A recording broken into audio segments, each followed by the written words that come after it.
할렐루야. 주님 안에서 평안하시고 성령 충만하시기를 주님의 이름으로 축복합니다. 참 날씨가 덥습니다. 더워도 너무 더워요. 작년보다 올해가 더 더운 것 같고 내년에는 더 더울 것 같은 불안함도 있습니다. 날씨가 왔다 갔다 해요. 아침에는 해가 쨍쨍 내리쬐는 폭염주의보였다가 점심때 되니까 갑자기 하늘이 어두워지면서 많은 양의 비가 한꺼번에 쏟아지는 호우주의보로 바뀌어되어지는 그런 삶 가운데 우리가 살아가고 있어요. 무엇보다 손잡는 교회 모든 가족분들이 건강하시기를 마음 다해 기도하고 있습니다. 늘 건강하셨으면 좋겠어요.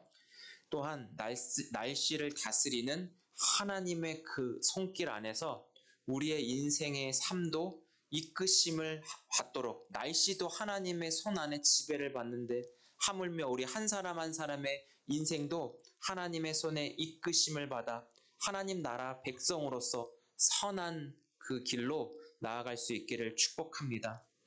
우리가 지난주에 예수 그리스도의 복음에 대해서 말씀을 드렸습니다. 이 복음이라고 하는 것은 죄인인 인간에게 전해지는 기쁜 소식으로 들려져야 한다라고 말씀드렸는데 기억이 나십니까? 인간에게 죄인이라고 하는 말 때문에 한국 교회 안에 많은 사람들이 떠나갔습니다. 이 죄인이라고 하는 그 단어 자체를 싫어할 뿐만 아니라 자기하고는 상관없고 내 안에 받아들일 수 없는 단어가 바로 죄인이라고 하는 말이에요. 그런데 이런 행동 자체로 보여지는 결과, 떠나는 그 사람이 진짜 죄인이라는 것을 드러내고 확인시켜주는 것밖에는 설명할 수 없다라는 것을 말씀드리고 싶어요. 복음이 기쁜 소식이에요. 여기 적혀 있는 복음, 이 복음은 우리에게 전해지는 가장 기쁜 소식으로 들려져야 해요.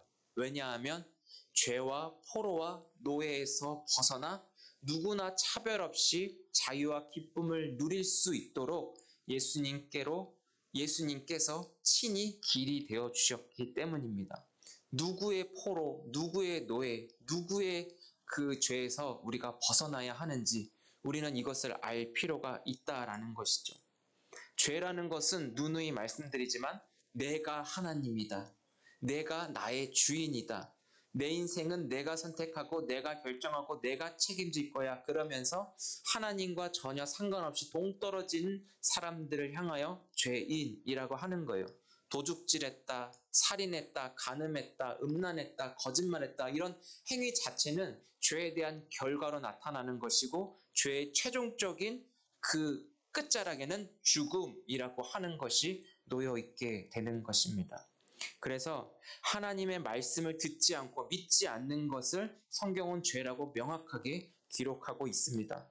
우리가 이 사실을 인정하고 받아들이는 순간 여기서 동시에 하나님의 은혜와 기회도 주어진다는 사실을 기억하셨으면 좋겠어요. 이게 바로 지름길로 나아가는 길이기도 합니다. 하나님 말씀을 듣는 가운데 우리에게 은혜를 주셔서 깨닫게 해주셨으면 돌이킬 수 있는 힘도 하나님이 우리에게 주시기 때문이죠.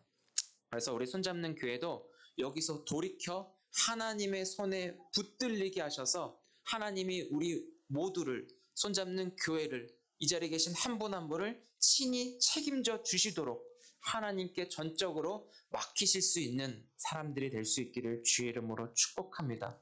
왜냐하면 예수님 자체가 친히 길이 되어주셨다, 생명의 길이 되어주셨다 말씀하고 있기 때문이죠. 우리는 길이 되어주신, 길 자체이신 예수님 안에서 예수님과 함께 걸어가야 우리가 천국을 이미 소유할 뿐만 아니라 우리가 걸어가는 모든 걸음이 저 천국을 향하여 오늘도 나아가고 있다라는 것이죠. 이 길로 걸어가는 인생을 살아가도록 지금 저 여러분 모두를 불러주셨다라는 것입니다. 교회가 아니었다면 복음이신 예수 그리스도로 인하여 우리가 참된 생명을 얻을 수 있었겠습니까? 예수님 앞으로 죄인들을 다 나아올 수 있도록 6개월 먼저 태어난 세례 요한이 그 길을 준비하고 있는 내용이 오늘 본문에 나와 있는 내용입니다. 세례 요한을 통하여 하나님이 준비하신 그 사건이 바로 회개의 세례를 전하게 하셨다라는 것이죠. 그래서 오늘 이 세례에 대해서 좀 말씀을 나누려고 하는데요. 이 자리에 계신 모든 분들이 회개의 세례, 마음의 세례를 받을 수 있기를 주의 이름으로 축복합니다. 이 세례는 받아도 되고 안 받아도 되는 것이 아니라는 거예요. 선택이 아니라는 거예요. 내가 마음대로 할 수 있는 부분이 아니라는 것이죠. 이거는 필수 사항인 거고 어쩌면 하나님의 명령일 수도 있다라는 거예요. 그래서 교회는 하나님의 은혜를 받아야 하는 것이고 하나님이 주시는 모든 것은 감사히 받아야 하는 것이 바로 교회여야 한다는 것이죠. 우리 한번 디모데전서 4장 4절 5절 말씀 같이 한번 읽어보겠습니다. 하나님께서 지으신 모든 것이 선함에 감사함으로 받으면 버릴 것이 없나니 하나님의 말씀과 기도로 거룩하여 짐이라. 아멘. 하나님께서 지은 것은 모든 것이 선하다고 하셨고 그냥 하나님이 주신 모든 것을 감사함으로 받으면 버릴 것이 없다라고 이야기하고 있어요. 하나님께서 오늘도 말씀을 통하여 들려주실 때 우리 모두에게 필요한 모든 것을 지금 주고 계시는데 말씀 자체를 먼저 아멘으로 받아들이는 순간 이 은혜도 동시에 우리 안에 부어지고 들어오게 되는 것이죠. 문이 잠겨 있는데 어떻게 들어갈 수 있는 틈이 있겠습니까? 지난번에 저 철문이 잠겨 있을 때 아무리 열려고 해도 비밀번호를 눌러도 비밀번호가 먹히지 않는 적이 있었어요. 이게 열쇠가 새로 교체가 되는 순간 열고 들어올 때 얼마나 기뻤는지 몰라요. 주님이 우리 마음을 그냥 확 깨트려버리고 그냥 들어오실 수도 있지만 우리의 자유의지를 주님이 인정해 주시고 한 사람 한 사람을 인격적으로 대해 주시기 때문에 주님은 오늘도 우리를 기다리고 있다라는 것이죠. 그래서 주신 것들을 어떻게 한번 따라해 볼까요? 감사히 받겠습니다. 감사히 받겠습니다. 그럴 때 하나님이 우리가 예상하지 못했던 것으로 하나님의 뜻을 이루어 간다라는 것이죠. 그래서 하나님이 선하신 분이시기 때문에 그가 베푸시는 것들로 인하여 받는 모든 자들이 하나님의 사람, 선하신 하나님의 사람으로 우리를 하나님이 빚어 가신다라는 것이죠. 하나님은 때로 우리의 이 예배를 어쩌면 필요하지 않으실 수도 있다고 생각했어요. 말씀을 준비하면서 우리가 드려지는 이 예배 하나님 필요 없다고 말씀하실 수도 있다는 것이죠. 하나님은 우리가 없어도 하나님은 전혀 부족하거나 아쉽거나 모자라거나 전혀 상관없다라는 것이 이사야를 읽으면서도 깨닫게 되었습니다. 하나님은 우리 그냥 내버려 두셔도 손잡는 교회라는 교회 없어도 하나님에게는 아무런 문제가 되지 않다라는 것이죠. 사람들은 어떻게 보면 옆 사람과 그 관계 속에서 내가 좀 화가 나거나 분노에 쌓여 있거나 나에게 피해를 주거나 불편함을 줄 때 이유 없이 싫으면 그냥 말을 안 해요. 그렇죠? 내가 좀 짜증나고 너랑 있으면 내가 더 불편하고 괴로우니까 등 돌리고 말을 안 하는 경우도 굉장히 많습니다. 그리고 관계가 끊어서 서로 남남인 것처럼 살아가는 사람들도 많이 있습니다. 어떤 부부들은 이혼해서 남남으로 살아가는데 남보다 더 원수처럼 지내는 사람들도 계속 일어나고 있음을 보게 됩니다. 하지만 하나님은 하나님이 사랑 그 자체라고 성경은 이야기하고 있어요. 하나님 자신이 사랑 그 자체래요. 우리 한번 요한일서 4장 8절 9절도 같이 한번 읽어보겠습니다. 요한일서 4장 8절 9절 시작. 사랑하지 아니하는 자는 하나님을 알지 못하나니 이는 하나님은 사랑이심이라. 하나님의 사랑이 우리에게 이렇게 나타난 바 되었으니 하나님이 자기의 독생자를 세상에 보내심은 그로 말미암아 우리를 살리려 하심이라. 아멘. 이 말씀을 보면서 손잡는 교회 모든 가족들이 하나님이 주신 것을 감사함으로 받을 때 하나님의 사랑이 같이 전해지는구나 이거를 좀 느끼실 수 있었으면 좋겠어요. 왜냐하면 하나님이 당신의 모든 것을 내어주실 때 그 안에는 하나님의 사랑이 담겨 있기 때문이죠. 그 사랑을 여러분 꼭 받고 돌아갈 수 있기를 주의 이름으로 축복합니다. 이 하나님의 사랑은 돈을 많이 내서 하나님의 사랑을 받는 것 아닙니다. 거지처럼 구걸해서 받아내는 것도 아닙니다. 사랑 그 자체이신 하나님이 손잡는 교회를 통하여 우리 모두를 불러주셨고 그 사랑은 아들 예수 그리스도를 보내셔서 우리를 살리려 하신 하나님의 마음을 받는 것이 바로 하나님의 사랑이라고 하는 것이죠. 내가 이것은 안 필요하니까 안 받는다. 이런 것은 사단이 지금 우리의 생각을 이용해서 자꾸 우리 안에서 하나님의 사랑을 밀쳐내는 거예요. 사단은 자기가 무섭고 두렵고 떨리니까는 계속 우리 안에서 하나님의 사랑, 하나님이 주신 것들이 필요 없다라고 우리의 생각을 조정해서 자꾸 밀어내는 거예요. 우리가 여기서 속으면 안 된다라는 것이죠. 자꾸 하나님의 사랑을 자꾸 밀밀듯이 다가오고 하나님의 사랑에 더 가까이 오는데도 우리 안에 하나님의 사랑 필요 없어. 자꾸 거부하도록 우리를 조정하는데 여기에 속으면 되겠습니까? 안 되겠습니까? 선악과를 따먹은 이후 하나님의 말씀을 듣지 않고 뱀의 이야기를 들었잖아요. 아담과 하와가. 그래서 뱀의 종이 되었고 하나님의 말씀을 듣는 것을 굉장히 불편하고 싫어했다라고 지난주에 말씀드렸잖아요. 그런데 아직도 모든 사람들의 가슴 속에는 이 뱀의 순종한 아담과 하와의 기질이 남아 있다라는 거예요. 그래서 하나님께서 오늘 이 말씀을 통해서 뱀의 종으로, 사단의 종으로 살아왔던 지난날의 삶을 청산하고 하나님의 말씀으로 돌이키기 위해서 세례 요한을 통해 회개의 세례를 전파하고 그것을 받으라고 강하게 외치고 있다라는 것입니다. 그래서 예수님이 친히 길이 되어 주신다라는 것을 세례 요한이 오늘 광야에 외치는 소리로 증거하는 내용이거든요. 예수님 안에서 하나님 아버지께로 나아갈 수 있는 그 길이 바로 생명의 길인데 예수님이 바로 그 길일 뿐만 아니라 세례 요한이 회개의 세례를 통해 회개의 외침을 통해 돌이켜 예수께로 향하라 라고 크게 외치고 있는 거예요. 우리 요한복음 14장 6절 지난주에도 봤는데 다시 한번 보겠습니다. 이 말씀은 외워야 돼요. 이 말씀은 우리 안에 우리의 생각과 마음을 이 말씀이 지배하도록 계속 반복적으로 보고 또 봐야 되는데요. 다시 한번 읽어보겠습니다. 시작. 예수께서 이르시되 내가 곧 길이요 진리요 생명이니 나로 말미암지 않고는 아버지께로 올 자가 없느니라. 아멘. 그래서 예수님이 복음으로 불려지는 기쁜 소식입니다. 가장 좋은 선물이 바로 예수 그리스도가 되어야 합니다. 이 복음을 우리 안에, 내 안에, 각 사람 안에 거하게 하시려면 바로 이 회개의 세례를 받으라 이 얘기를 하고 있는 것이죠. 앞에서 길게 말씀드린 강조점을 한번 따라해 보실까요? 받으라. 받으셔야 한다는 것을 강조하기 위해서 앞의 내용, 또 말씀 여러 구절들을 언급해서 설명을 해드렸습니다. 받으셔야 한다는 것 중요성을 가지고 교회 와서 뭘 하고 뭘 행하라고 하기보다는 말씀을 듣는 가운데 하나님이 주신 마음을 내 안에 받고 채우는 것이 교회 와서 여러분들이 하실 일임을 꼭 기억할 수 있기 바랍니다. 밥하라고 시키지 않을 거예요. 청소하라고 시키지 않을 거예요.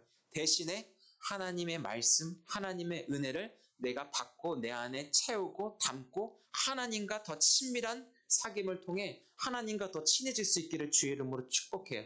교회 와서는 이거 하시면 돼요. 그래서 하나님께서 오래전부터 세례 요한을 준비시켜서 하나님의 백성들을 구원에 이르게 하기 위하여 사람들이 처음에 지음받은 아담과 하와가 죄짓기 이전에는 돌이키기 위해서 하나님은 다시 회개하고 세례를 베풀어 주시는 것이죠. 그래서 삶의 목적이 뭐예요? 하나님을 높여드리며 그 삶이 하나님으로 기뻐할 수 있는 삶으로 회복시켜 주시기 위해서 이 은혜를, 이 말씀을 하고 있는 거예요. 그래서 우리는 반드시 하나님의 도우심이 필요합니다. 우리는 이 말씀을 듣고 끝나는 것이 아니에요. 말씀을 듣고 그냥 돌아가서 아무런 그런 상관없이 살아가면 안 된다라는 것이죠. 이 말씀은 반드시 행동으로 옮겨져야 하나님의 살아있는 말씀으로 우리가 함께 동행하며 살아갈 수 있다라는 것이죠. 하나님 말씀으로 이 설교도 들리고 날마다 나의 행동, 생각, 마음이 바뀌어지는 그런 변화들을 한번 점검해보고 측정해 볼 수 있기 바랍니다. 하지만 우리 안에 자기 이익과 손해보지 않는 삶으로 가득 채워져 있다 보니까 내가 바뀌는 것이 쉽지 않아요. 바뀌면 두렵고 염려스러운 줄 알아요. 심하게 말씀드리면 더 악해질 수도 있는 것이 인간의 본성이라고 하는 거예요. 교회만 다닌다고 되는 것이 아니라 교회를 통하여 예수 그리스도의 그 복음의 말씀을 내가 믿음으로 받아들이고 예수님을 나의 주인으로 인정할 때 여기서부터 놀라운 일들이 시작되는 거예요. 우리는 아직 출발선에 서지 않는 것 같아요. 출발선에 서는 건 믿음으로 그 주님을 맞이하는 순간 주님의 손을 딱 붙잡고 같이 걸어가는 그 시간이 우리에게는 필요한 것 같아요. 사람들이 교회에 나오는 거 재미없어 해요. 그렇죠? 아이들도 스마트폰 하나만 있으면 모든 것을 거기에서 다 재미를 느껴요. 스마트폰에 마음을 빼앗겨가지고 시간이 엄청나게 들지만 이게 좋다, 재밌다라고 얘기를 합니다. 왜냐하면 그 스마트폰을 통해서 사람의 마음이 자극이 되니까 자꾸 손이 글로 가고 시선이 스마트폰으로 향하게 되는 거죠. 대신에 그 스마트폰이 없으면 불안하고 염려하고 좀 지루하고 답답하고 손이 떨릴 정도로 두려움을 느낀다는 것이죠. 그렇지만 우리의 이 마음은 나의 주인 되신 예수님으로 자극받아 예수님이 나를 다스리고 이끄시고 인도하신다면 이전에 없었던 나의 새로움도 발견이 될 줄 믿습니다. 하나님이 나를 지으셨기에 나를 향한 하나님의 뜻과 나를 향한 하나님의 기대가 마음에 느껴지고 내가 점점 하나님의 모양대로 하나님의 뜻대로 말씀대로 살고 싶은 그런 마음의 변화들이 계속 나타날 때 교회 오는 것이 재미가 있습니다. 이런 변화들이 없다면 재미도 없고 실증나고 따분하고 이러한 일들이 우리 안에 나타나는 것이죠. 그러나 그 말씀이 계속 들어오고 더 하나님을 알려고 하는 그런 변화들이 우리 안에 생겨날 때, 그리고 그 말씀이 깨달아지고 해석되어질 때 얼마나 재밌고 이 말씀을 더 알고 싶고 더 안에 거하고 싶은 그런 마음이 있는 것이죠. 그래서 그 말씀이 들려지고 해석되어져서 교회 오는 것이 기대되고 즐겁고 감사한 마음으로 채워질 수 있기를 주의 이름으로 축복합니다. 이게 놀라운 변화들이 참 기대가 되고 소망이 되면서 여기에 능력이 있다라는 것이죠. 더운 여름 힘들게 하루하루를 살아가면서 일요일이 돼서 교회에 그냥 나오고 예배 끝나고 집에 돌아가서 이전과 똑같은 삶을 살아간다면 그게 더 힘들고 낙이 없을 것 같습니다. 하지만 하나님은 하나님과 교제하기 위해서 하나님의 사랑으로 우리 모두를 선택하여 주시고 우리의 손을 붙잡고 함께 모든 시간을 보내도록 주님은 관계를 허락해 주셨잖아요. 그래서 우리에게 주신 기쁨과 감사함과 즐거움과 행복감을 누리면서 삶의 중심을 예수 그리스도로 살아가도록 주님이 우리를 오늘도 인도하고 계시는데 그 맛을 느끼려면 그 말씀을 내가 인정하고 받아들이고 믿습니다 고백하는 가운데 이 놀라운 경험들이 실제적으로 나타나게 되는 거예요. 다음 주부터 이것을 누리면서 하나님을 맛보고 같이 고백하고 나눌 수 있는 은혜가 있었으면 좋겠습니다. 세례 요한이 회개의 세례를 외쳐요. 이전에 하나님을 떠나 우상을 섬기며 내가 주인되며 살았던 삶에서 하나님께로 돌아오라 라고 세례 요한이 외치거든요. 말씀을 들은 자들이 다 세례 요한 앞으로 나와서 세례를 받는다라고 5절은 말하고 있습니다. 그렇다면 이 세례는 무엇일까요? 세례는 침례교에서는 침례라고 번역을 하는데 세례의 본래 의미가 있습니다. 한번 좀 따라해 보실까요? 나는 죽고 예수님으로 산다. 이 세례의 의미가 나는 죽고 예수님으로 산다라는 신앙의 고백입니다. 이미 선악과를 먹는 자는 정령 죽으리라 말씀하신 그 말씀이 이루어졌잖아요. 계속 죽어가고 있잖아요. 첫 번째 사람은 이미 죽었다라는 거예요. 아담이라고 하는 그 뜻은 사람이라고 하는 뜻입니다. 첫 번째 아담은 죽었어요. 근데 예수님이 두 번째 아담, 두 번째 사람으로 오셔서 사람에게 생명을 주실 때 영원한 생명으로 모든 사람들에게 선물하셨다라는 것이죠. 이 말씀을 믿음으로 받은 자는 예수님이신 복음, 기쁜 소식이신 말씀이 예수님 안에 우리에게 찾아오셔서 우리를 살리려 하신 하나님의 사랑이 지금도 이루어졌음을 알고 보여주시는 것입니다. 십자가라고 하는 것은 원래 죄인된 사람이 죽어야 하는 그 십자가인데 죄인된 내가 아닌 예수님이 대신 십자가에 죽으심으로 내 죄의 값을 지불해 주셨다라는 것이죠. 죄의 값은 예수님의 죽으심이라고 하는 그 값으로 지불되었는데 이것이 끝이 아니라는 거예요. 우리가 지금 숨쉬고 살아가고 있는 것은 비로소 진정한 사람이 되게 하신 예수님의 부활 생명을 우리 안에 불어넣어 주심으로 우리는 오늘도 생명의 그 빛을 지고 살아가고 있습니다. 그래서 하나님은 손잡는 교회를 통하여 한 분 한 분을 초대하셔서 하나님과의 그 사귐의 첫 관문인 세례를 받도록 오늘 이 말씀을 들려주고 계십니다.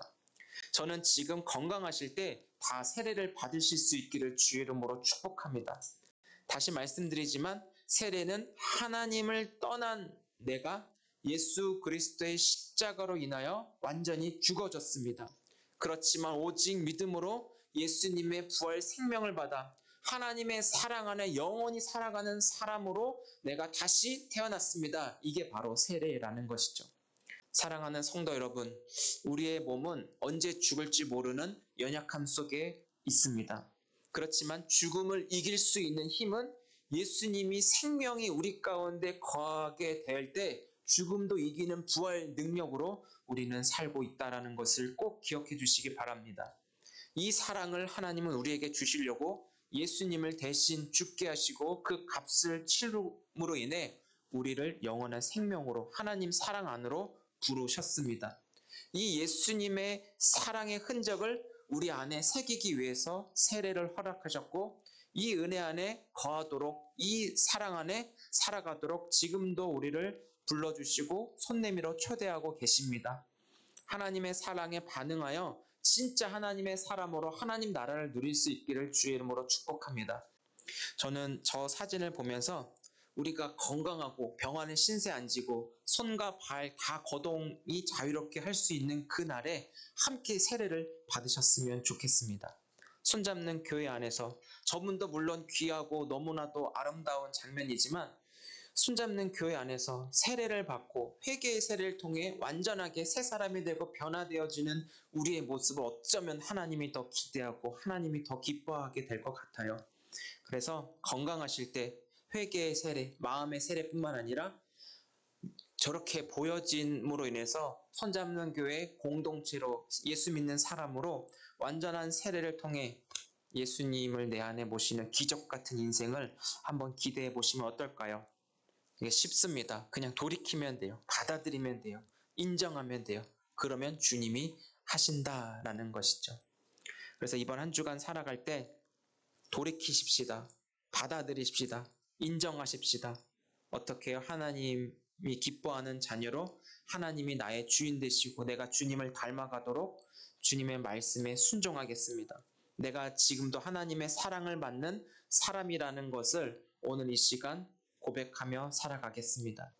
이번 한 주간 내 마음이 예수님에게 사로잡혀 내가 변화되는 그런 순간순간을 한번 점검해 보시고 변화되어진 내 모습을 통해 그것이 즐거움이 되고 하나님에 대한 기대와 소망으로 더 하나님과 친밀해질 수 있는 관계의 축복을 누리는 한 주간 될 수 있기를 축복합니다.